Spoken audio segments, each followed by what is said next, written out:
Donc là, dernière étape de la conception de la bande dessinée. Donc nos personnages que nous avons dessinés arrivent sur le lieu de la découverte et là, quelque chose les surprend. C'est à vous de trouver quoi. Et nous allons également finir notre bande dessinée sur ça. Donc la fin peut très bien avoir lieu sur cette découverte, mais aussi elle peut être tout autre. C'est à vous de voir. Donc pour ça, vous faites le nombre de cases que vous jugez nécessaire. Je rappelle que les cases peuvent être de taille variée, sachant qu'en général, les grandes cases, ce sont des scènes importantes dans l'histoire que l'on raconte. Bien sûr, vous pouvez aussi faire différentes bulles, comme nous avons vu précédemment, selon si c'est une pensée du personnage, quelque chose d'énervant, etc. Vous pouvez varier tout ça. Et une fois que vous avez trouvé une fin, que vous avez tout dessiné, là il faut passer du coup aux finitions. Donc vous pouvez mettre de la couleur, si vous le jugez nécessaire.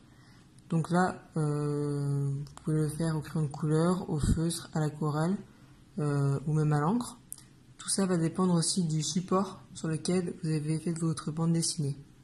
Si c'est un support plutôt fin, privilégiez plutôt le crayon de couleur.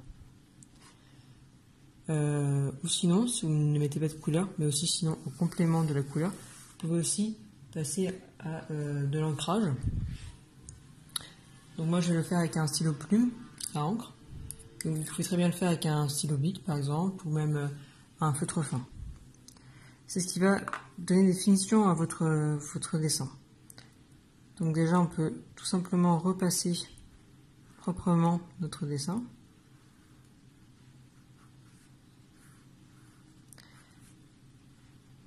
Vous pouvez utiliser le même crayon pour les cases de votre bande dessinée, que je vous suggère de faire à la règle.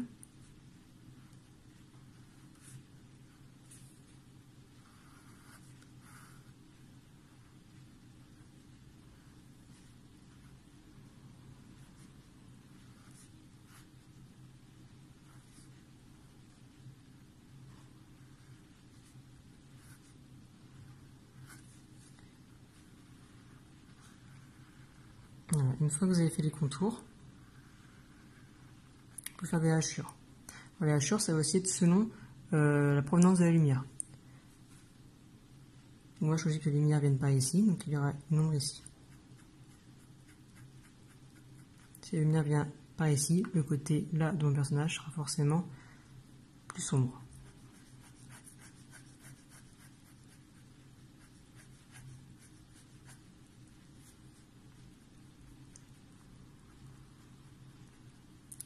Donc je ne vais pas tout faire, simplement pour vous montrer.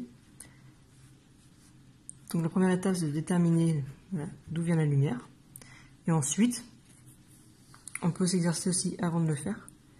Il y a différents types de hachures, bien sûr.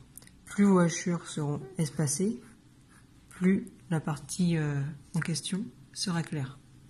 Plus ce sera rapproché, et bien sûr, plus ce sera foncé. C'est ce qu'on appelle le gris optique. Vous pouvez aussi, pour exagérer encore plus l'obscurité de la zone, croiser les hachures. Et quand vraiment c'est noir, n'hésitez pas à varier en noir. Ce système de hachures, c'est ce qui va créer le volume de vos personnages, leur donner une véracité.